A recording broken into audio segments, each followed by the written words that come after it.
Okay, from our studios in Tampa and Los Angeles, this is Green Tagged Theme Park in 30. I'm Philip from Gantom Lighting and Controls, and I'm joined by my co-host Scott Swenson of Scott Swenson Creative Development. On Green Tagged, we talk about Six Flags a lot. I mean, we look at the top news each week and we try and explain why it matters to business professionals. We also have been talking about Six Flags a lot because it is the biggest chain right now, and there's a lot going on. And we're gonna follow up last week's discussion with some updates that happened since we recorded last week. And thank you everyone in the comments for pointing out what we missed to talk about, but it's because the news came out as soon as we finished recording. So here we are. We're back. We really didn't miss it because when we were recording, it hadn't happened yet. So that's true. That's true. I really wish, trust me, I wish, Philip and I were just talking about this before we started recording. I wish that our entire day could be spent doing nothing but talking to each other and talking to you as well. Unfortunately, that doesn't always happen. And well, no, doesn't happen at all. Because we have to both earn livings. So there's that. But we do appreciate the fact that you guys were able to say, yes, but what about this? What about this? What about this? And now it's time for us to address the what about this. Yes. And I'm going to start off with just a little clarity based off of the feedback that we got off last week's episode. I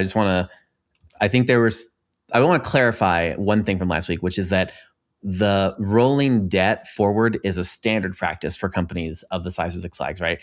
We weren't really talking about that is unusual. I think what I was trying to get across is that the point is that it's still an opportunity cost only because they're rolling it forward at a higher amount, right? So they bought certainty, right? But it comes at a higher fixed cost, which tightens their margin. So it's just a higher fixed cost. That's it. So a lot of the people that were saying that this was unusual or this, that, or the way I had phrased it, I think was incorrect in that it is a thing. This happens all the time. Companies always have debt, especially corporations this size, and they're not paying down any of the principal, right? They're just like paying the interest and then they just roll it at some point. But when you roll it at a time like this, you're just paying more because of the difference in interest. So hey, there are people out there who just pay the minimum payment on their credit card too. Yes. So basically what you're doing, and trust me, I know this for a fact, what you're basically just doing is screwing yourself for the future. So it is a common practice. You are absolutely right, Philip. It is a common practice. I thought we kind of alluded to that, but may not have stated it clearly in the previous episode. But it is not a common practice for a company that can pay off its debt. So it is, although it is common practice, it still does not. It still is reflective of the state of things at Six Flags. Yeah, and that relates directly to kind of what we are going to talk about today, which is something a lot of people brought up again last week. But basically, there have been trademark applications that have been filed that may point to Six Flags looking to offload a lot of its water parks. And the thrust of it is that there is a company called Innovative Attraction Management, and they came on the scene a few years ago, apparently, and they have been purchasing up water parks. So they have Enchanted Forest Water Safari, Water's Edge Inn, and Old Forge Camping Resort. They also have Diggerland. And so basically it's a new-ish company, and they have a lot of water parks. They've been purchasing them up.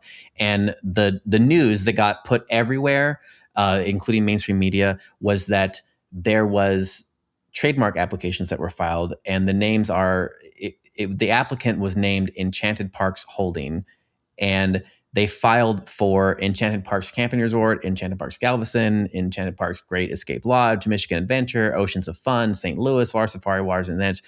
And, Theme Park Insider did a good job pointing out some of this, of just laying everything out, of the facts, basically, of like, here's the Enchanted Parks Holding, and they took these trademark applications. What I did, which is where we're going to get into a little bit of, maybe not conjecture, but pointing things out, is if you look at Enchanted Parks Holdings, it traces back to that company I mentioned, Innovative Attraction Management, right? And they have an office in Orlando, and you can find news articles from several years ago where they've been purchasing up water parks as clearly. And so I think clearly it seems to me, pointing these two things together, that this clearly is a separate entity from Six Flags. And it looks like that it is trying to take its existing assets, and it is potentially going to acquire some of the water parks from Six Flags to consolidate them under a single Enchanted Parks brand. And it is a little interesting because the Oceans of Fun thing might suggest it looks like they're looking at splitting up that property into the water park and the non-water park and kind of doing that. So that's kind of what I believe is going on. And it seems like a lot of our commenters agree with that because we have quite a few comments, I think, that kind of spelled everything out. I think Robert Polk in 9910 said he mentioned this in the comments for last week's episode about this. And he also added that more Six Flags parks will be sold off this year, and the leases could be terminated for Darien Lake, Frontier City, and LeBron. They're definitely slimming down their portfolio to pay down debt, i.e. what we just talked about, and make more profit than major parks.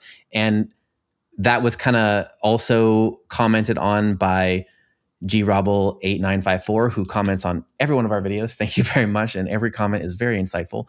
But he also did reinforce that they were always going to sell the parks from day one, and kind of spoke about how even in the plan, the presentation they gave, they didn't say it, but they did outline how there were 12 parks that only had 10% of the revenue, and kind of making like, investor speak for like there are expendable properties. So it seems like some of our big commenters, along with some of the other analysts out there, think that they're targeting 15 to 18 parks total. And they're going to try and offload some of these assets again to be used to help finance some of this debt. Yeah. Thank you for the comment. Yeah, it sounds like it. So let me just play devil's advocate just for the sake of conversation.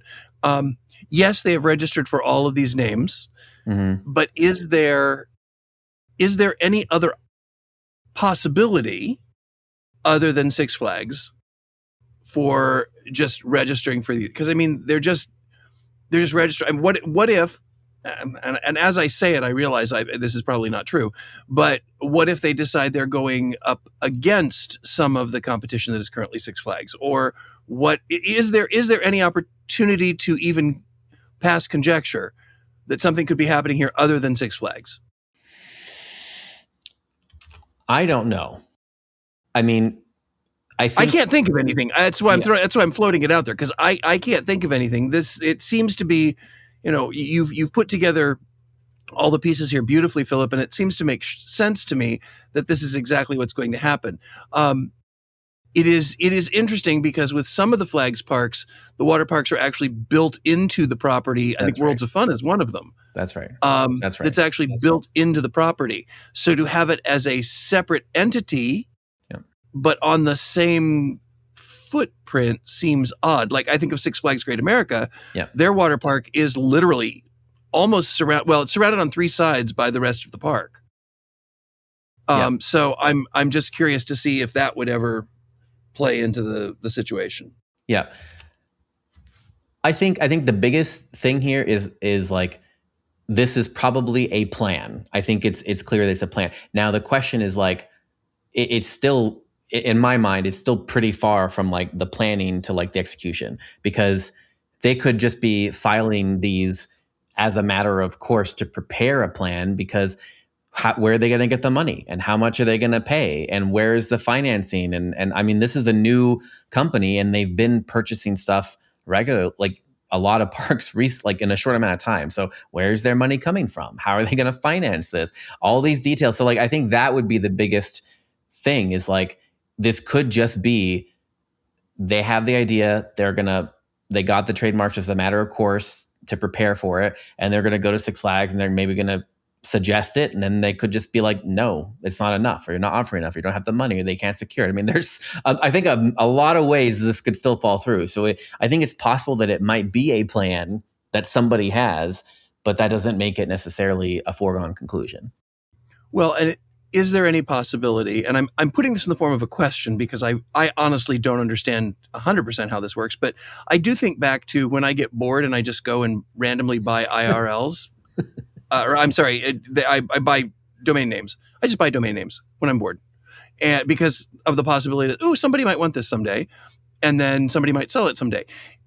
Could this be IAM's business model of saying, I'm going to set this up, I'm going to tee everything up for somebody with a ton of money to come in and help quote unquote help Six Flags out. This could just be a really clever entrepreneur that is looking at the possibility of what could happen in the future. The first person that bought, think of any major company that has come around in the last few years. If they saw it ahead of time and purchased the domain name, they then could sell it back to the company. If you could trademark the name of a park that somebody's going to want, and then package them all together under Enchanted Parks Holdings, you just sell Enchantment Parks Holdings, and part of their holdings is the TMs for the trademarks for all of these parks, knowing full well that Six Flags is going to offer them up for sale. Is it possible that this is just a clever entrepreneur who can see the handwriting on the wall? I look forward to seeing what our commenters will say about all of that, because I don't know. I'm not sure there is an answer to that. I think the only thing I think that would point in the opposite direction of that is just that they have purchased other assets. Like they have other active water parks, right, that they are managing currently. So they are in operation. But to your point, maybe the real thing they're trying to sell is an idea of a massive water park chain. Correct. And so they're really just trying to maneuver and then sell an investor on it, and then just run away. Or, this kind of like the... Well, and my question is, aren't the parks owned by IAM, not Enchanted Parks Holding? That's right.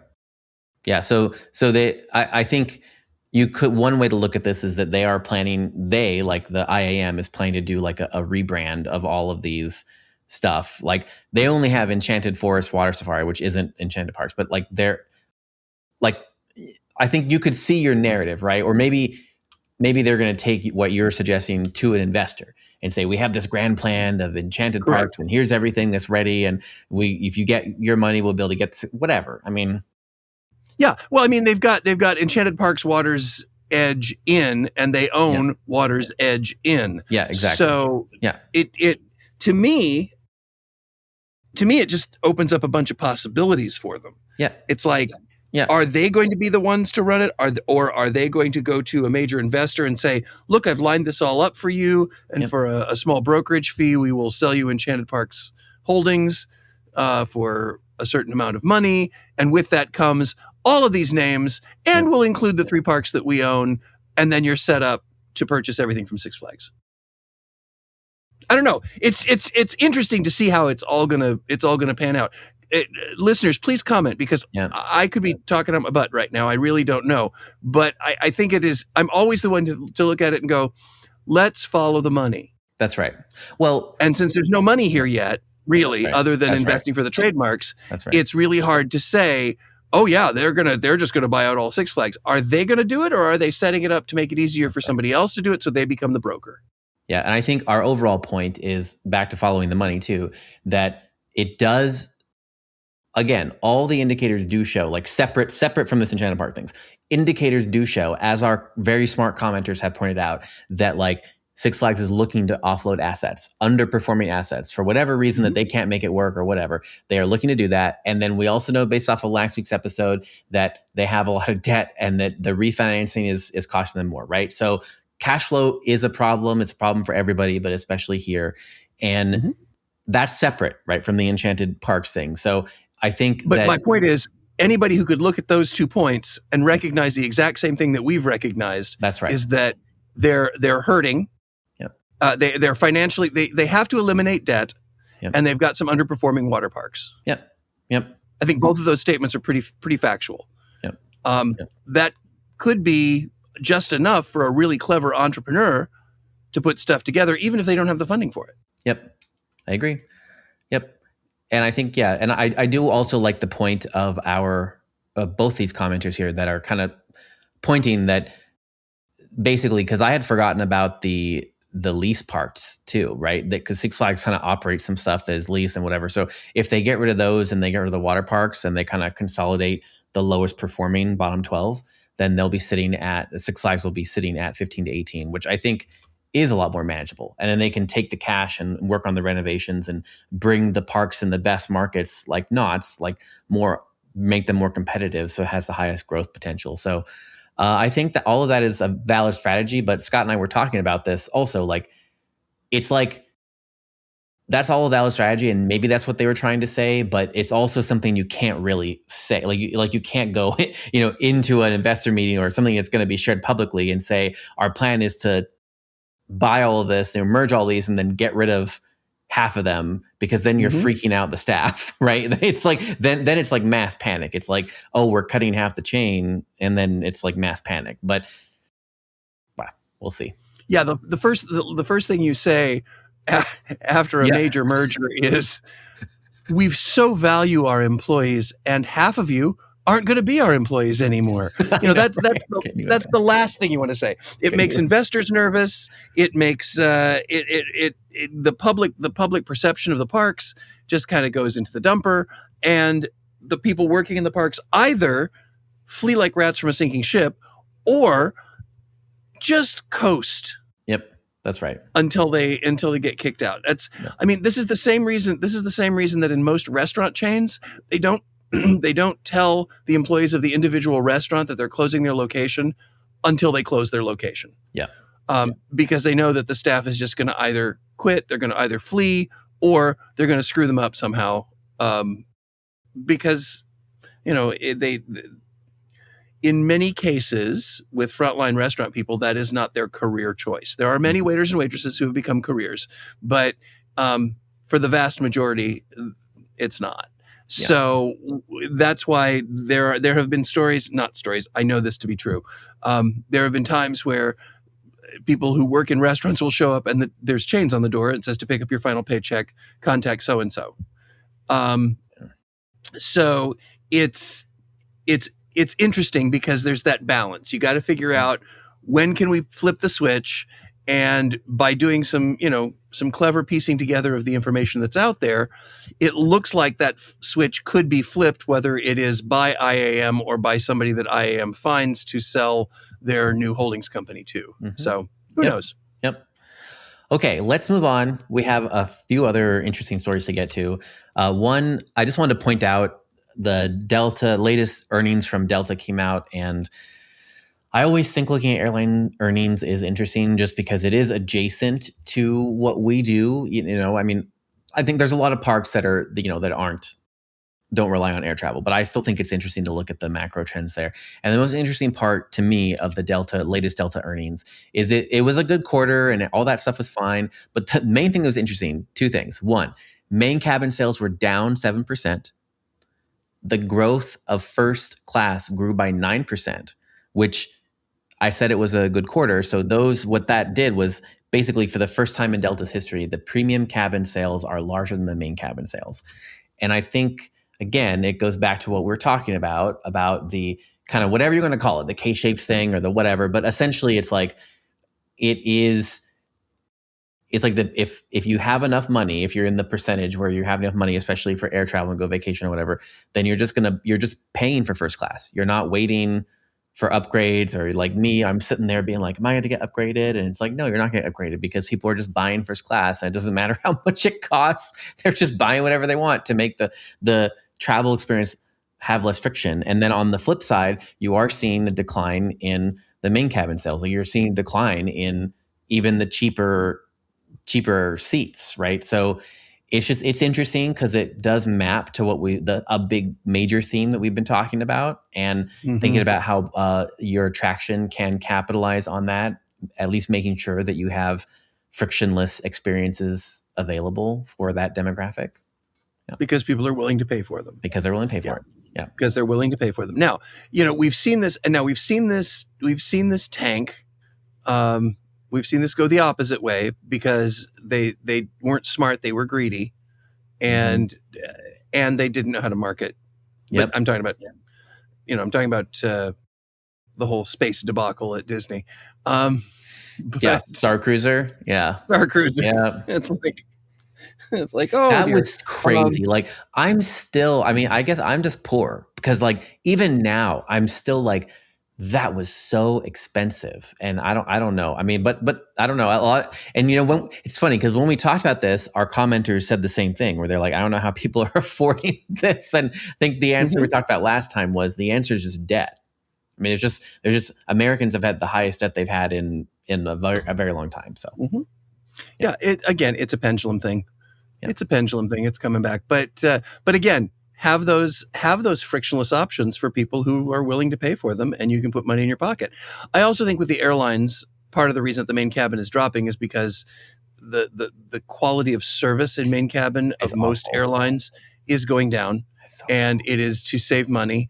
And so therefore people are like, I don't want to deal with that crap. I can afford it. I'm just going to go ahead and do the prime. Going to go ahead and do the first class. Yeah. So again, that will right size itself eventually as well. But let's be honest, there was a time in our history where air travel was only for the rich. Yeah. It wasn't like a bus to get you from A to B. What people of moderate means used to get from point A to B was a bus. So, or a train, those were cheaper. Those were more cost-effective options. And air travel was only for the wealthy. So are we going to go back to that? Who knows? But I think it's going to right size itself. But it is interesting that at this point in time in our history, it's important to recognize that there are people out there who are willing to spend extra bucks to make their life easier. Yep.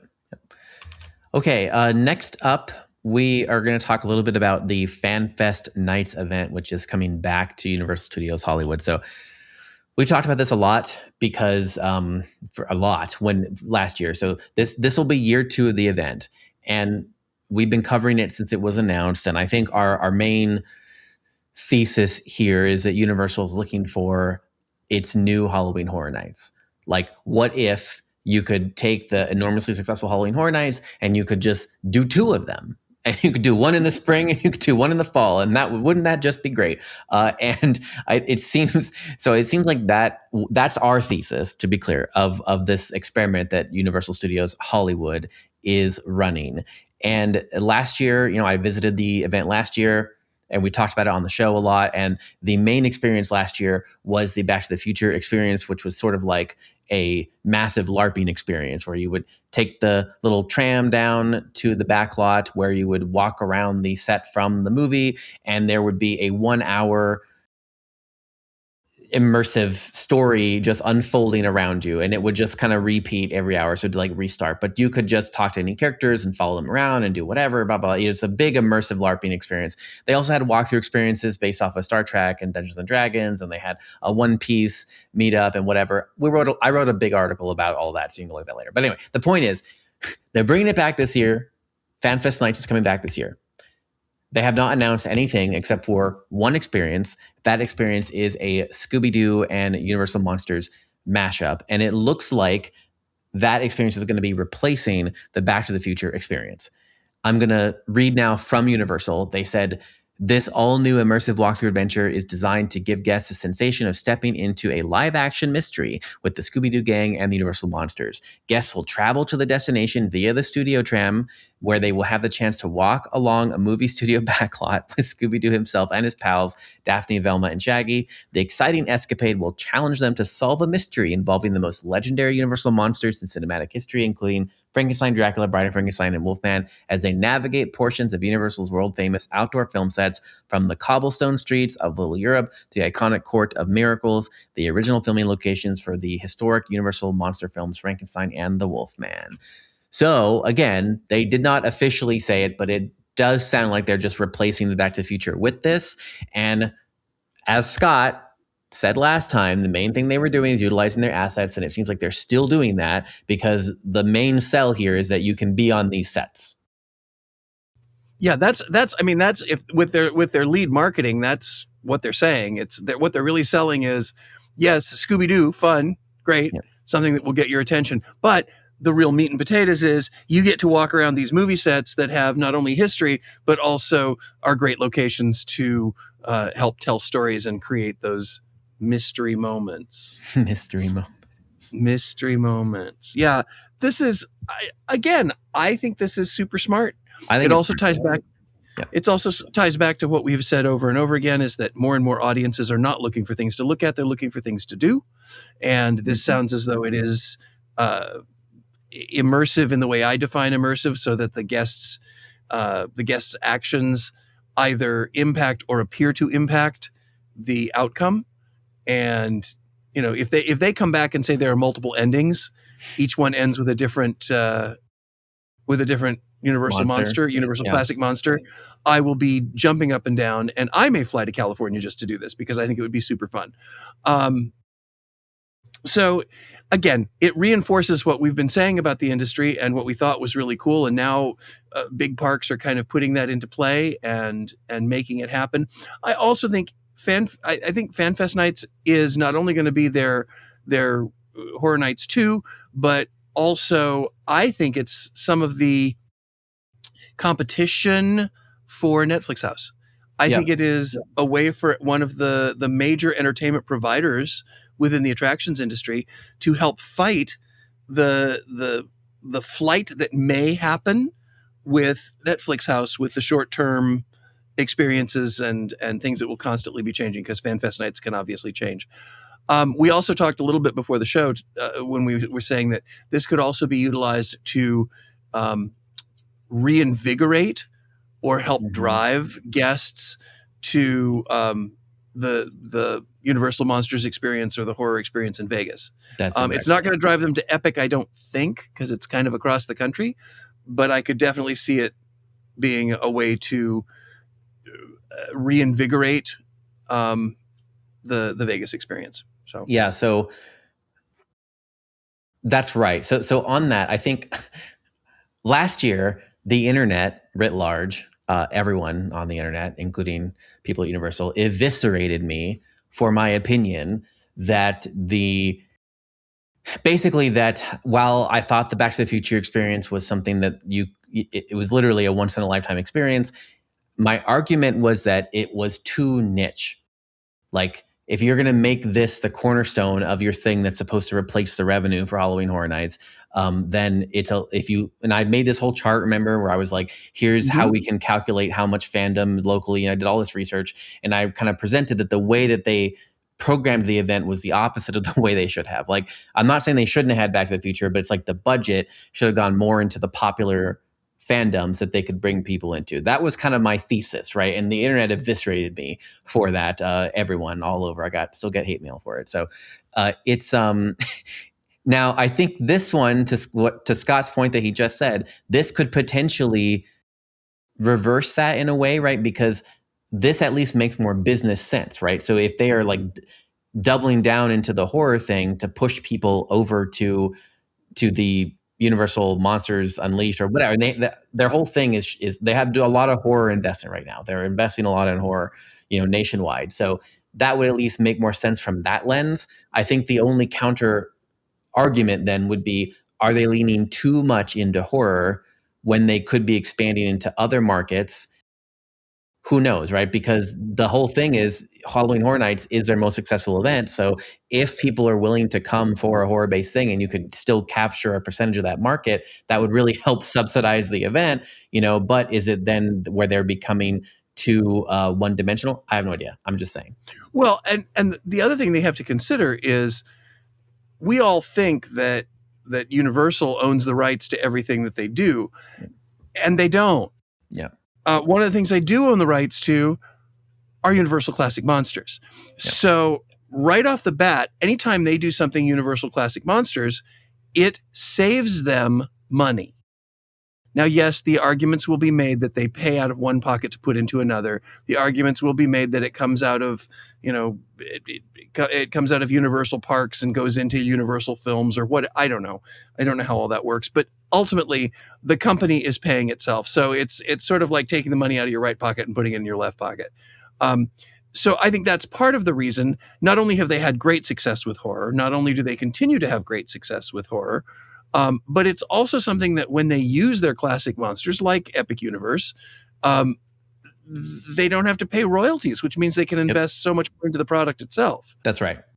And people will yell at me and say, well, those royalties, that can't be that much. You would be surprised. Yes. Well, especially for smaller, young seasonal events like this, right? Where they don't have the budget of Halloween Horror Nights. We know they don't. I mean, so it's so I don't know. I mean, I think you could look at this and say they might be correcting everything that I had a problem with from last year, but I guess we'll see.